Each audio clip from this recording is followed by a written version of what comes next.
can we get into this discussion about that's really swept across the sports media landscape because people are trying to figure out what the hell's going on.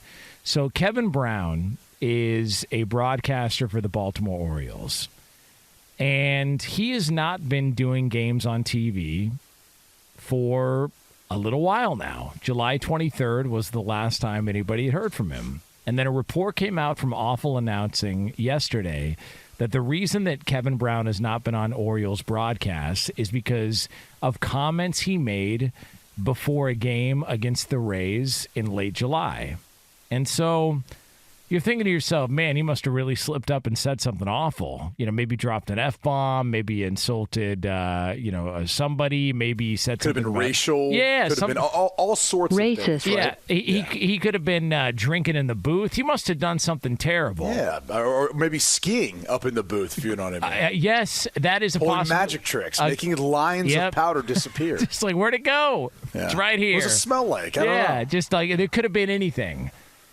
And apparently, this is what Kevin Brown said on MASN television before a Rays-Orioles game that got him some sort of a suspension or a punishment from the organization.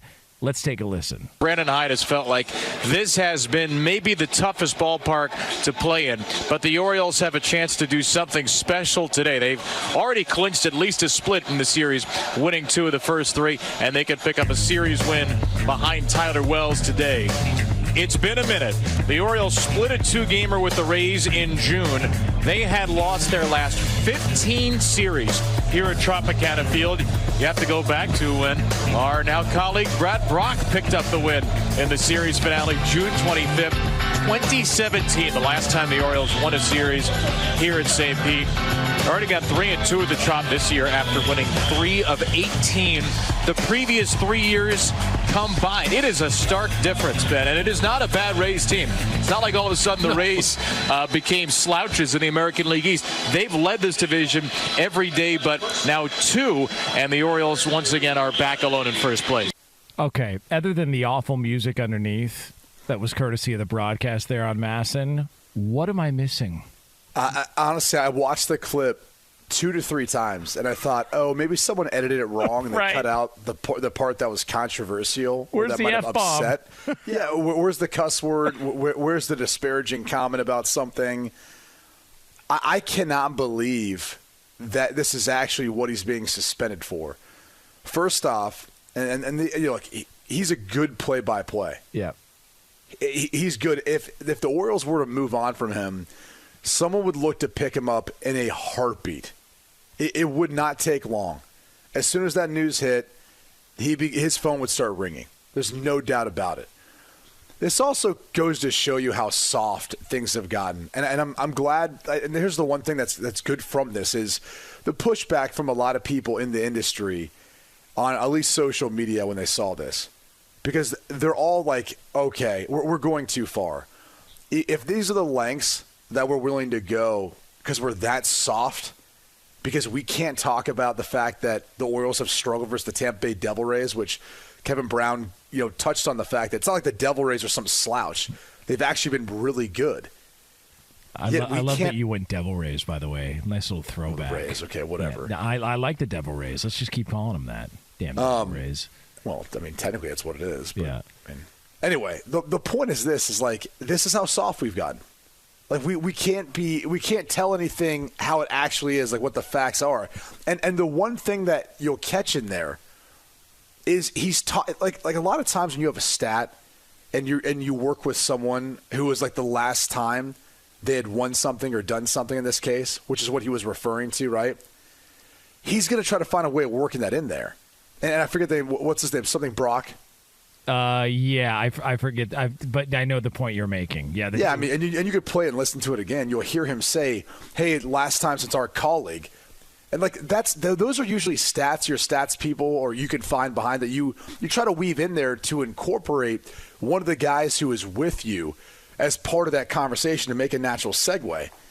And that's like hearing that, I was like, oh, okay, like, is that what they're so frustrated by? The fact that they were 0-15-1, I think, is what it was. and they had won their previous 3 or whatever it was before that to be 3-18. I mean, it's crazy to me how soft things have gotten in our society in general. We just can't talk about the facts. We can't acknowledge what's actually factual now and state it exactly how it is. He didn't bury the organization. He pointed out a truth. They've struggled against a team, and that was it. And to your point, when he's building up to the transition to hand it off to the guy in the booth who was part of a team that was last, fill in the blank, the last time these teams met, that's just an easy transition. That's called a smooth transition. That's called people behind the scenes recognizing, hey, this is the commonality we have in the booth, and that's how it would go. It'd be the same thing if Rob Stone talked about something on Big Noon Kickoff and said, he's done this before. Yes, hey, the last time this happened, Brady Quinn, you were the quarterback. Literally, the last time I think Notre Dame had a road win versus top 10, top 5, whatever it was.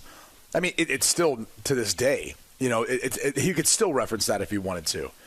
And I don't think people at Notre Dame are calling into Fox and saying, that's a disparaging comment. You need to handle this with Rob Stone. That's part of how broadcasting works. You're looking for natural segues. Now, the Orioles have apparently disputed the fact that he was suspended. They wrote to Awful Announcing or reached out and said, we don't comment on personal matters. We look forward to hearing Kevin's voice soon. Now, to me, I kept the same as you. I kept watching the clip over and over, waiting for him to say something bad, waiting for, is there a tail end of this? Is there a longer version of this? To your point, is there editing? What happened here? And I was confused. I even went so far as to just see comments below whatever the tweet was. Maybe somebody caught something that I didn't catch, and it never made any sense. And I just can't help but wonder, okay, is there something else going on? Is there something else behind the scenes?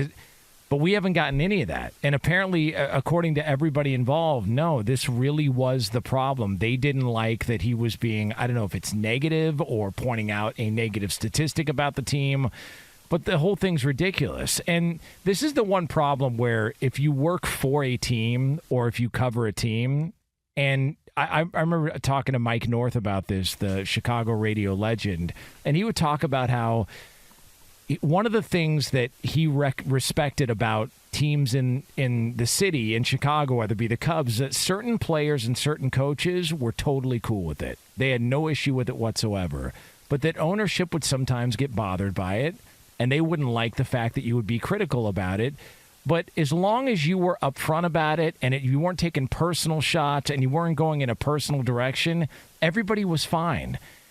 There was nothing personal here. There was no problems. There was no issue. He pointed out a statistic. He pointed out a troubling trend that the Orioles have had against the Rays. By the way, best team in the American League, one of the best teams in baseball, one of the best stories of the year, and this is what people know about the Orioles this year. And that's a credit to how misread the Orioles organization was on the topic, and they embarrassed themselves. And now you've got people around the league airing them out and talking about great story, great organization. Brandon Hyde, the manager there, has done a phenomenal job, and yet here we are, and we're talking about them wanting to move on or punish an announcer, rather, because he made comments about a trend in a poor direction for the Orioles, even though they're the second best team in baseball, a game behind the Braves, and the best teams in the AL. It doesn't make any sense to me. I don't get it. No, none of it makes any sense. I mean, unless there's something more behind the scenes that we're not aware of or not privy to, and maybe sometimes the organization tries to cover that sort of stuff up because they don't want it to become public. That's part of it. But, again, it's just it bothers me that it takes people on social media to be able to point this out, how incredibly, soft or just I'm not even sure, unless you just go extremely hard in the paint against the Baltimore Orioles, which I don't. I don't know the people within that organization. It feels like there has to be more to this, and we're just not getting all of the facts because there was nothing he said that A, wasn't factual, and B, would put him in a position where he gets suspended for what he did. Either way, though, the show moves on, and that's the unfortunate part with broadcasting is even for someone who does a great job like him, this show will continue to move on, and they'll find someone to replace him if they want. And that's one of the things you mentioned, working for a team. They don't care. There's plenty of people who want to sign up for that job. There's plenty of people who want to travel with the team and do all those things. I remember when I used to work for Sirius XM on their NFL channel. That was a partner with the NFL. And through certain periods of time, when you would be extremely critical of Roger Goodell, or you'd be extremely critical of a particular subject, someone would reach out to you. Really? Oh, yeah. I mean, it's not like working for NFL Network where it was NFL owned. But you would get a producer, you get someone who'd reach out, or you might get a phone call from one of the bosses that would say, how do we tone this down? Or why don't we? I mean, you really had to be careful about the lines that were crossed in regards to how you would go about talking about certain subjects. There's no doubt that there was times where it was like that.